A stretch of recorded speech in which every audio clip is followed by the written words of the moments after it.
Nagsisip. It's been a long time.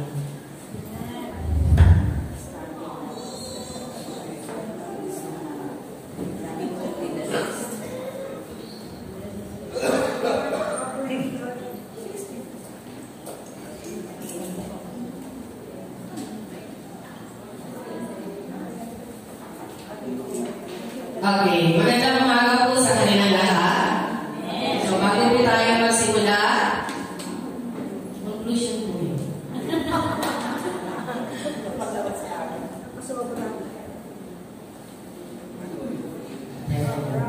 So, tayo po muna lahat ay manalangin. Tayo po ay tumayo. Purihin ka o Diyos. Lubos po kami pasasalamat sa araw na ito, Panginoon.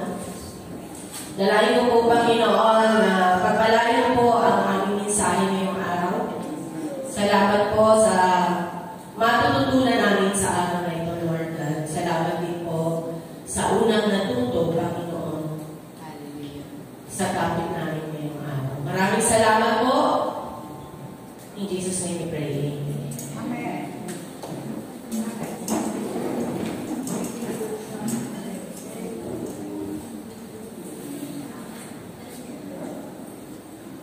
Ayan. So, bago po tayo magtungo sa ating pinaka-lesson ngayong araw, so, tingnan po muna natin yung ating natutunan sa ito po yung kay Pastor Alipa. Lesson learned, faith and obedience should go together. O. Then, sa pangalawa naman po,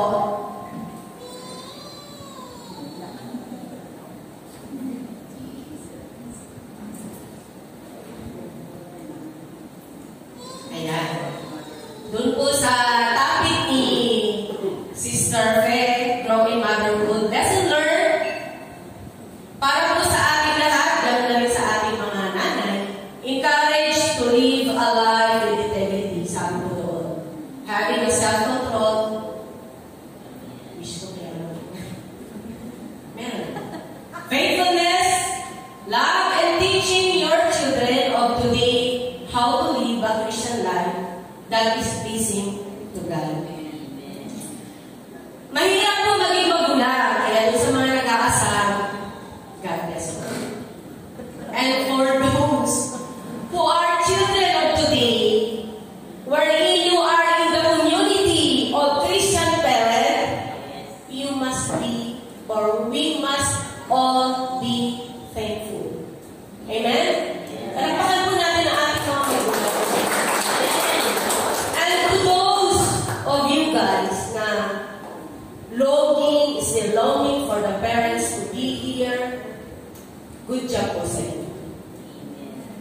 Palakpakan po natin ang ating Panginoon.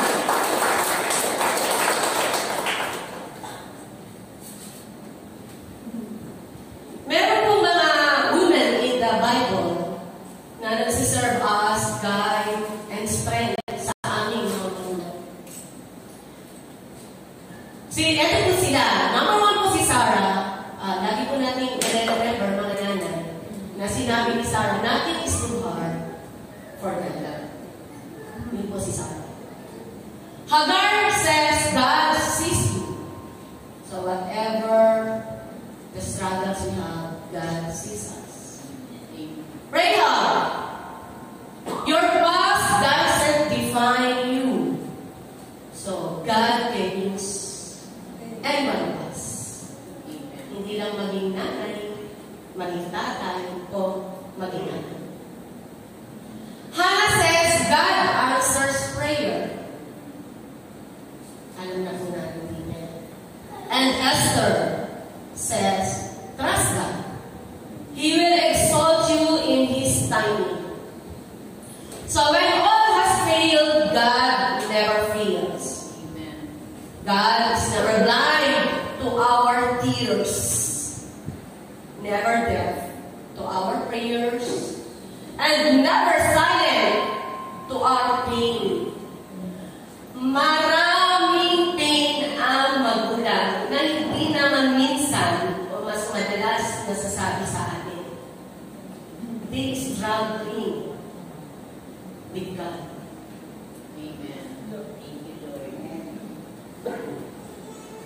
ikaw na nanay na nagturo sa anak mo na maglakad, minsan sila pa gumalayo. Yung minsan ikaw na nanay na nagturo sa kanila magbasa at magmahal, na minsan sila pa gumalayo. So, eto po mga women in the Bible, mga kapatid, you will just believe. For us to keep moving. Yes. For us to keep shining. Amen. So my topic today is growing service. My title is equipping the church. And my theme is how to be equipped in your ministry and service. So in here we are just talking kung ano yung ginagawa natin on our day-to-day life. Maraming klase ng ministry. Even listening attentively is a ministry. Yes. Sabi po doon, you have to listen attentively. Ano ibig sabihin ng attentively? Focus. We need to understand the Word of God.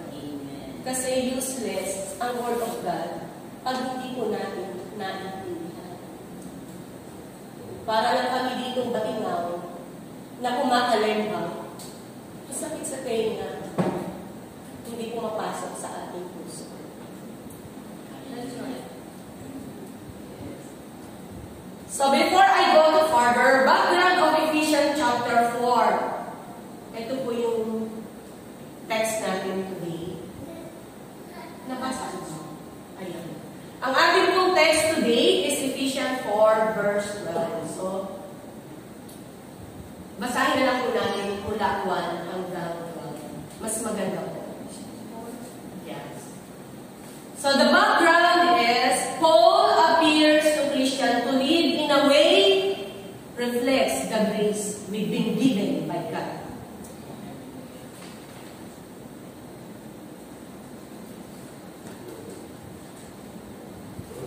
So, ito po yung primary call is, yung sa kabuuan po ng text, is the unity in the Spirit, the love, the humility, the maturity, and actively, sinabi ko dyan, actively equipping the saints for growth in the ministry and service. So, sa panahon po tayo, nasa panahon na po tayo ngayon, maraming mahihinang tao. That is according to study po. Mahihina na ang loob, madaling magsawa, madaling magbago ng desisyon, madaling magbago ng isip ko ngayon, bukas hindi na. Kaya pati relasyon sa pamilya, apektado na. Maging pananampalataya, apektado na. Malakas ngayon, bukas mahina na. Mainit ngayon, bukas malamig na. Excited sa gawain ngayon, bukas, wala na. Bakit po kaya? Ilan po sa atin ngayon ang nananalangin sa loob ng ating puso na, Lord, gusto kong palaguin mo ako. Amen? Lord, desire po ng puso ko talaga ang maglingkod. Lord, gusto kong mag-involve sa gawain para sa iyo. I pray meron po. Hallelujah. Sabi mo dun sa background natin kanina, Paul appears to Christians to live in a way reflects the grace that we don't deserve, but empower us. Amen. Hallelujah. Lahat po tayo ay nagbe-benefit ng kaligtasan na kaloob ng Diyos. Kaya gamitin po natin ito bilang karugtong na pagpapala sa iba na sila man din ay maligtas sa paraan na aayon sa kalooban ng Diyos. Let me give you the sample of God manner of serving. God manner of serving is full of forgiveness. Sabi po doon sa Ephesians 4 verse 22. Forgiving one another as Sarais forgive you. Let's say, I forgive you.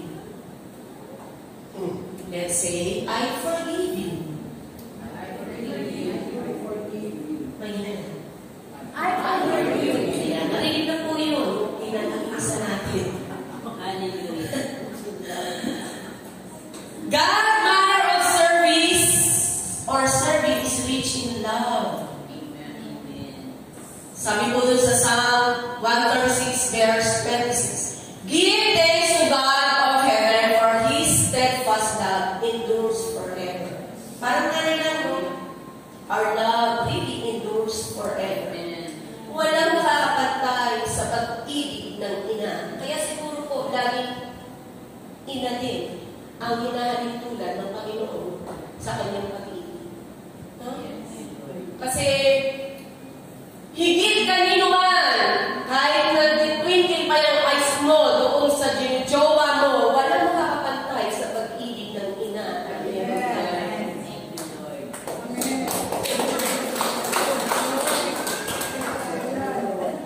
Enduring ang magmahal ng anak. Masalamat sa tatlong anak. Kunti na maging apat. Kaya we're blessed. No?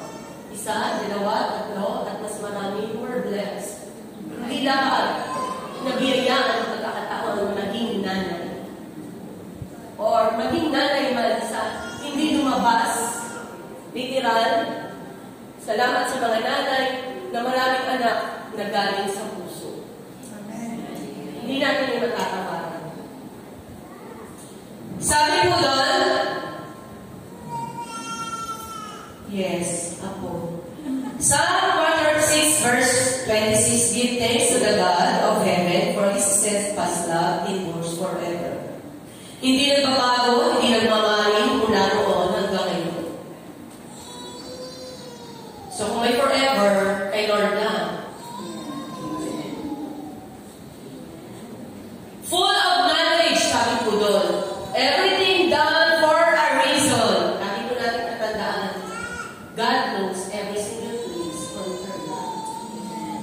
So yung iniisip pa lang natin, alam na ng Panginoon. Wala tayong may papago sa Kanya. Wala tayong may pagmamalaki.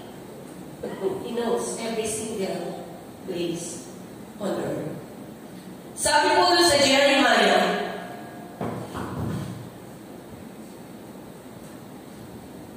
verse 9, 23 to 24. Let not the wise man glory in his wisdom. Let not the mighty man glory in his might. Nor let the rich man glory in his riches. But let him who glorifies glory in this. That he understands and knows me, that I am the Lord exercising loving kindness, judgment, and righteousness in the earth. For in this I delight, says the Lord. Hindi natin dapat ipagmayabang ang karunungang taglay, walk in His way, and reflect God's heart for the world. In serving for the ministry, it is not regardless of the rank and ability we have. But we must have the attitude that will shape our lifestyle. Obedience, submission to His process. Those who are willing to be processed by His hand and by His grace. Amen. So, napakahalaga po ng may obedience tayo. Kasi kahit gaano po tayo kagaling, kapag hindi po tayo submissive, pag narinig ko yung salitang submissive, nag-reflect agad sa puso ko yun.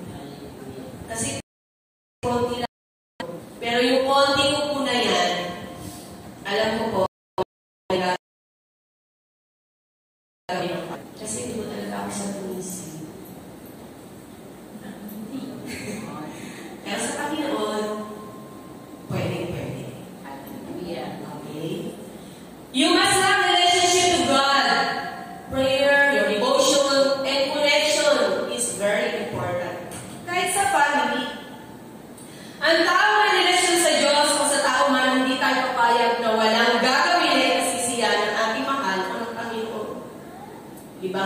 pag mahal na natin, kahit anong ginagawa natin, di ba po? Naroong i-promise natin ang lahat-lahat. So these three is the key if we want to commit ourselves in serving the church, in serving our family, or in serving our community. Kapag wala tayong relasyon, mahirap. Hindi po ito yung relasyon na you love me, you love us. Yung connection natin sa Panginoon. Yung connection natin sa mga mahal natin sa buhay. Na-experience ko, yung family na hindi nag-uusap-usap. Hirap, di ba? Hindi mo alam kung ano gusto niya, kung ano yung gusto mo. Kailangan magsasabi tayo, gano'n ang Panginoon. Para tayo magkaroon ng relasyon sa kanila, Lord, nagpagad ko na pinagpipritong si ano, baka naman. Sige. Sabihin po natin, sa members ng family, kung ano yung gusto mo, sabihin natin. Kasi hindi rin naman nila alam. Parang relasyon ng nanay at sa anak. Sabihin mo, ati, kung anong gusto mo kay Faye na gawin niya. Tumanggi man siya, o oo man siya, sinabi mo. Bahala ng Panginoon. Sa kanya. Ano kayo? Pita. Kaya sabi ko sa inyo, pasalamat kayo. You had a community of Christian parents. Siguro kung hindi lang sermon ang abutin nyo. Tama? Amen po ba? Amen. Okay? So, serving our family and our community is also a ministry. So, first natin dapat ministry talaga, family natin. Yun nga yung sinasabi sa atin palagi ng ating mga pastor. Kasi pag puno tayo ng ministry sa bahay, hanggang labas, ministry ang ganda natin. It is a part of our life to grow old, but to be mature is a choice. Yung may edad ka na dapat, pati ka na dapat magpag-unlad ng pamilya mo. Pati ka na dapat magpag-unlad ng church mo. Pati ka na dapat magpag-unlad ng community na meron tayo. All of us are part of the family. May hanggang role na ginagampanan. Exercise natin. Sulitin natin ang kaloob na biyaya ng Diyos. Don't be afraid to serve. Sa ministry, hindi dito hinahanap ng Lord yung taong magaling na at perfecto na.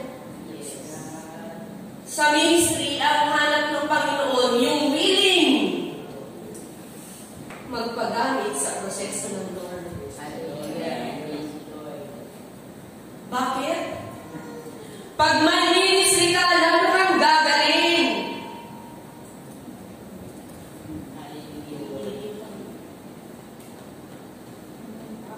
Lalo kang pupusan. I-desire natin ang ministry. Desire. Kasi training ground dito. Training grounds po natin ito para mas lalo tayong lumago.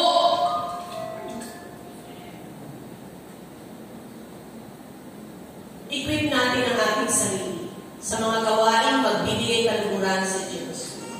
Sabi po doon, equip in Greek words, eskatartismo ang ibig sabihin. So this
masira.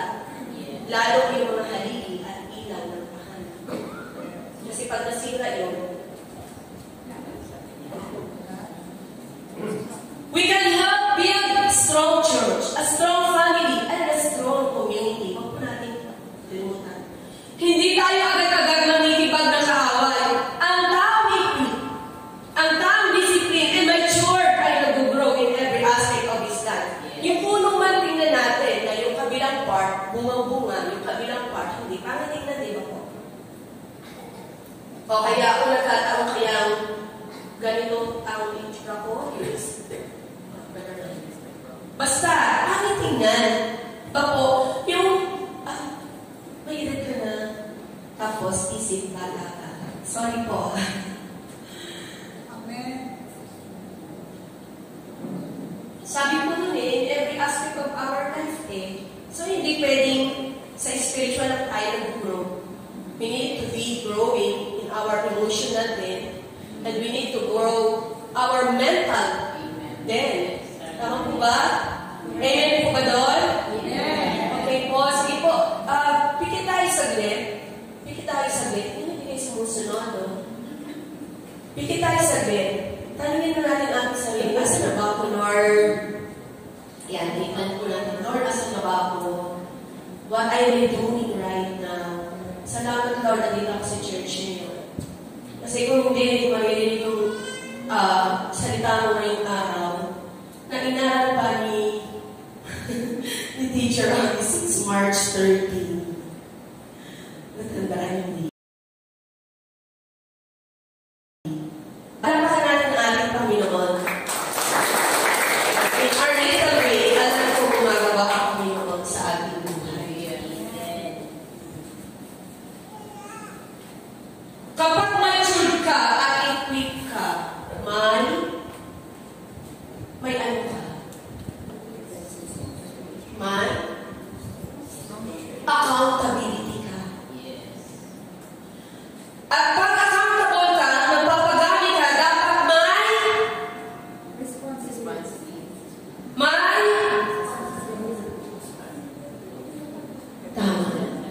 responsibility ka. Accountable and responsible sa mga tao sa paligid natin. Accountable at responsible na tayo. Kung paano tayo makapagbahagi ng kaligtasan sa ating kapwa.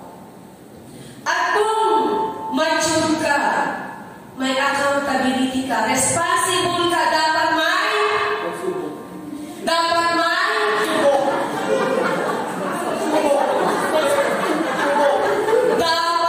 ministry ka. Parang napanood ko yun. Parang napanood ko na yun, Ano po yung una? Ano po yung pangalawa? Pag meron tayong dalawa niyan, dapat meron ka? Dapat meron ka? Tumama rin.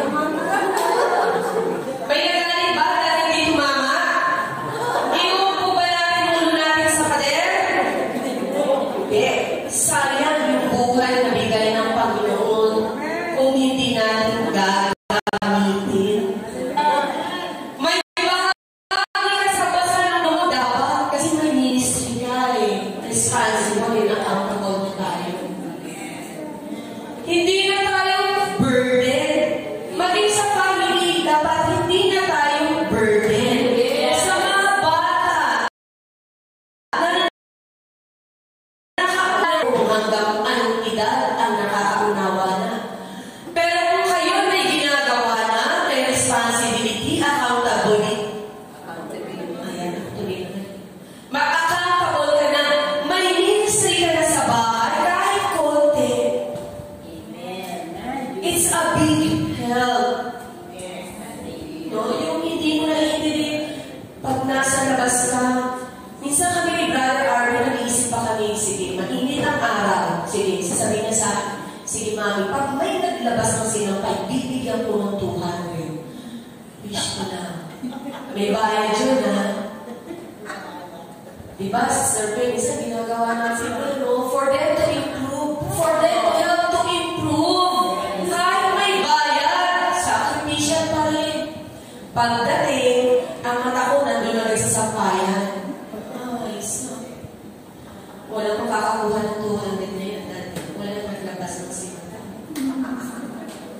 Joke.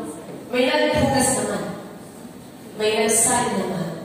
So, confirm na lang natin yung disappointment natin sa mga bagay na nagawa naman ministry. Salamat sa mga batang may ministry sa bahay. Masigit salamat sa mga bata, matanda. Lahat tayo accountable na may ministry sa church. Salamat matanda, may isip na nag-isip na may ministry sa community. It helps a lot. Bawas o sa mission na natin. Tayo. Binoto natin. Okay.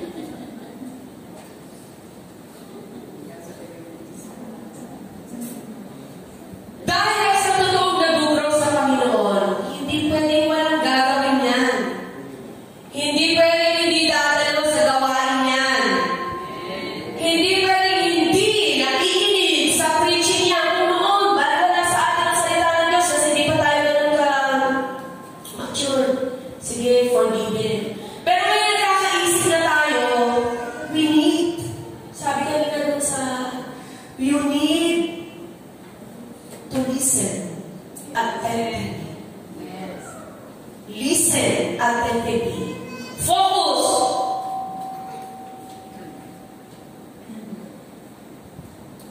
Don't let others disturb.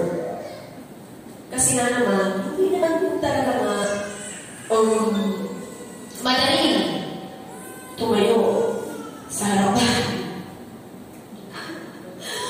Hindi pa yung aming isip, yung marami mong, Lord, ikit mo ng revelation sa na to, kahit nalilito o nalilitaw ako sa text ko.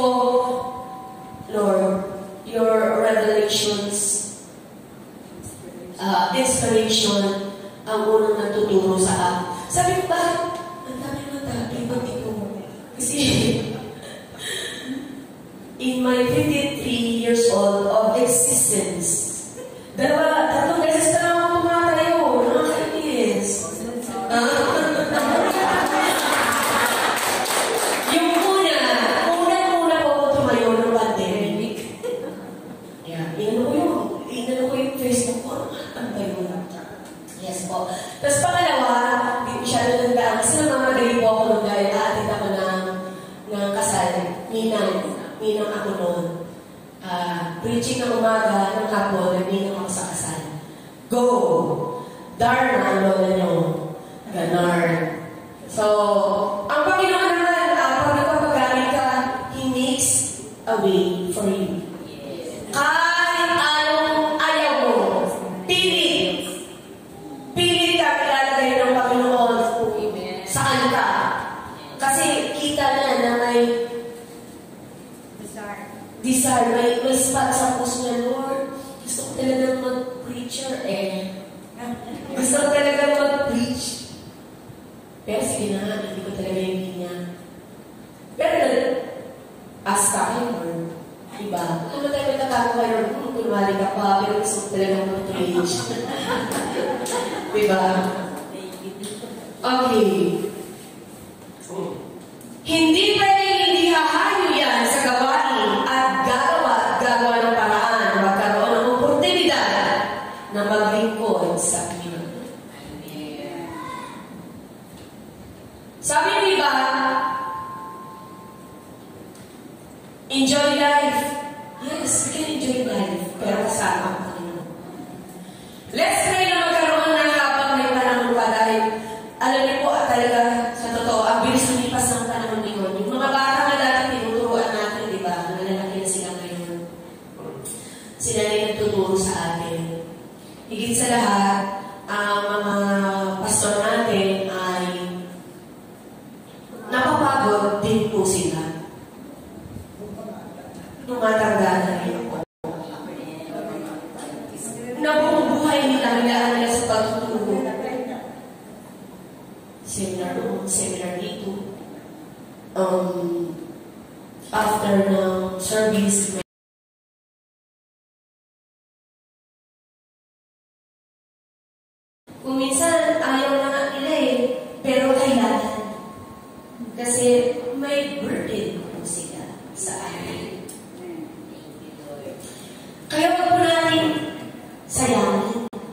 pagtuturo.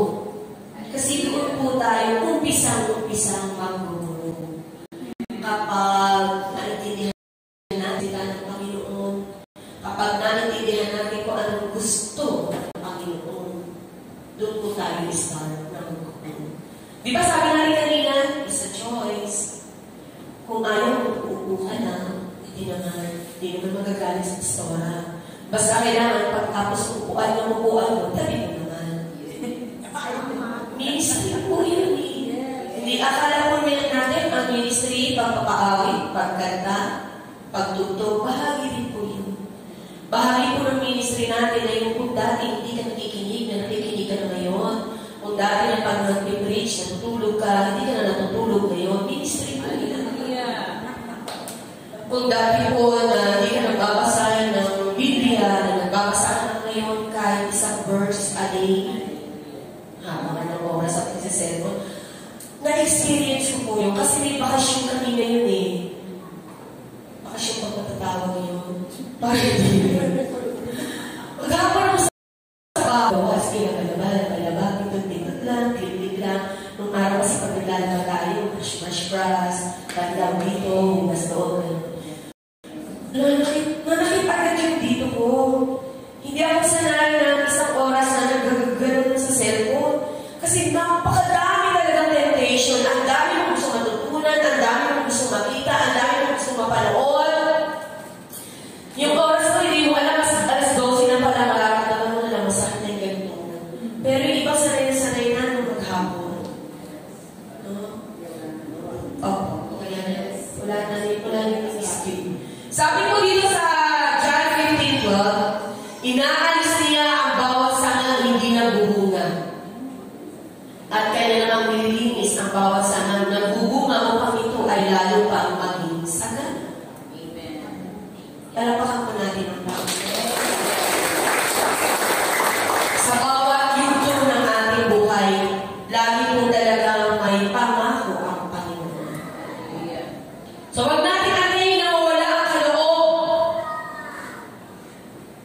na meron tayo. Sabi po doon, grow in fellowship. Sabi sa Ephesians 4, verse hanggang 8 na po yan. Our brothers and sisters, they are our community in the Lord. Yung sense of belongingness is very important po yan. Kasi sila yung papalakas sa atin. Sila minsan, o sa kanila minsan nanggagaling kung paano tayo magsisimula sa ating ministry. Sense of belongingness increase our spirit. With love and understanding, sabi po doon ng Panginoon, sige, pasensya, kahit isa lang yung natin, pasensya. Online na nga, isa, dalawa, pasensya. Sabi kasi with love and understanding. Hanggang kailan po. Yan, opo, ano rito? Talagang lahat tayo dito, akakabaw dito. Ano isa? Hindi nyo naman dinadaan. Ano yung muli? Magandaan nyo na, ubi. Pakatimpok natin yung muli natin. With love and understanding, be humble to share the goal of the Lord. And that goal is the road to salvation. Yun po, ang puso palagi ng Panginoon. Tayo palagi. Number 2, sabi ko dyan, wise person wins soul. So let us be wise. No? Lagi tayo pili ng wisdom sa Panginoon. Grow in worship. We need to surrender everything to the Lord. Exercise our faith and trust the Lord process. Remember that the devil wants us to get distraction. Lagi po yan. Mag-church ka na, may distraction pa. Susuot mo na yung damit mo, may distraction pa. Anong luma? Bagong plansya naman. Diba? Kasi minsan, doon sa mga distraction, iyan yung nakakapagpasinan ng worship natin sa Panginoon. Worship, hindi na naman po pag-awit. Diba po? Marami tayong worship na pwede natin gawin. So, to penetrate the Holy Spirit at makapag-worship tayo ng mabuti, let us surrender our pride. O, alam mo na. Pride and idols. Marami tayong idols. Hindi lang yung sarili mismo natin. Hindi lang yung mga bagay na napapasaya sa atin. Kasi, kaya minsan nalilimita yung worship natin sa Panginoon, hindi tayo, ayaw natin lalabas sa comfort zone natin eh. Kasi gusto ko dito lang, nahiya ako. Dito lang ako kasi masarap dito. Ang sarap na pakiramdam ko dito, dito lang ako. Ayaw natin lumabas sa comfort zone natin. Let's try to go out in our comfort zone. No?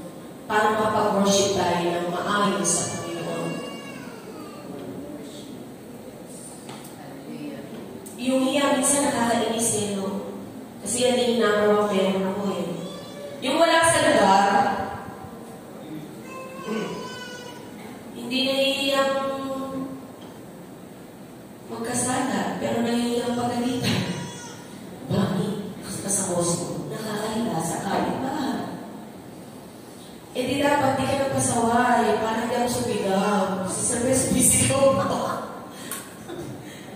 Nahiya sila, mami, sa boss, nakakahiya sa kapitbahay.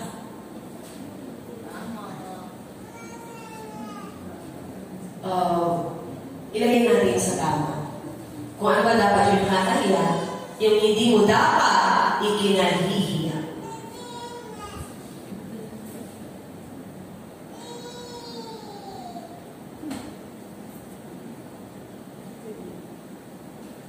Yung kahit hindi pa answer prayer, makakapag-worship ba tayo sa Panginoon? Nakakapag-worship ako ba tayo sa Panginoon kahit walang answer prayer? Makakapag-worship ako ba tayo sa Panginoon kahit na marami tayong struggles? Yes. Let's just trust God's process. Number 3. Grow in your disciples. Sabi dun sa Matthew 28:19 verse 20, go and make disciples of all nations, baptizing them in the name of the Father, and the Son, and of the Holy Spirit, and teach them to obey everything I have commanded you. Hindi po sinabing wala. Ang sabi, everything. So lahat po ng sinabi ng Panginoon. And surely, I am with you. Always, sabi po ng Panginoon, till the very end of that age. Everything and always. Hallelujah. Let us not live on people's opinion. Kaya hindi tayo isa na grow. Hirapan tayo mag-grow. People's opinion and told, focus na tayo sa pangako ng Panginoon. Let us commit one more step in helping people na sila man din ay nakakilala sa Panginoon. Hirap po ba? Ano po ulit yung sabi kanina? Yung una, accountability. At pag may accountability ka, may at pag accountable and responsible ka, dapat may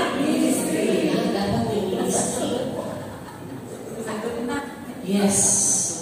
So, challenge! Sabi po dun sa 1 Peter 2 verse 9, we are chosen people. We are called to out of darkness. So, being with, fellowship, worship, and our disciple. Remember, every drop of Christ's blood is the value of our life. So sabi po daw, let us shine like a star.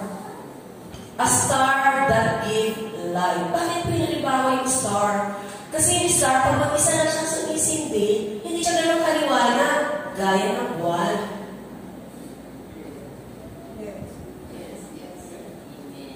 Diba, titingin tayo sa taas, napakaraming star.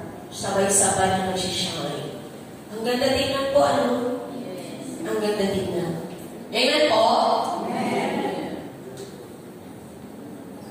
A star that built up the body of Christ. Sabihin po natin sa ating sarili, I am a star.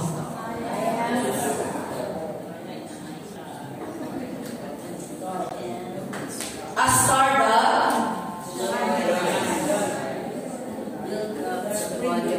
a star that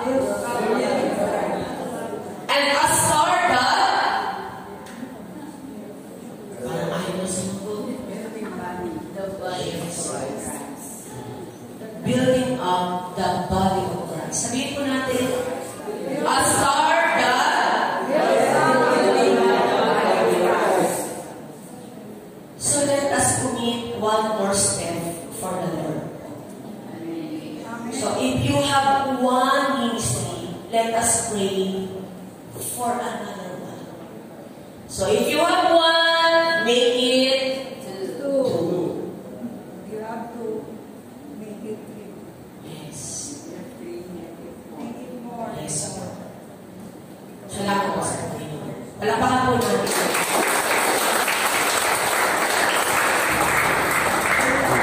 Good afternoon, guys. Kayo po tayo po yung manalangin. Salamat po, Panginoon, sa aming tutulong sa araw na ito, Lord. Dalangin ko po, Panginoon, na i-desire po ng aming puso one more step for you, Panginoon, sa aming po ministry, sa aming church, sa aming family, sa aming community. Maraming salamat po sa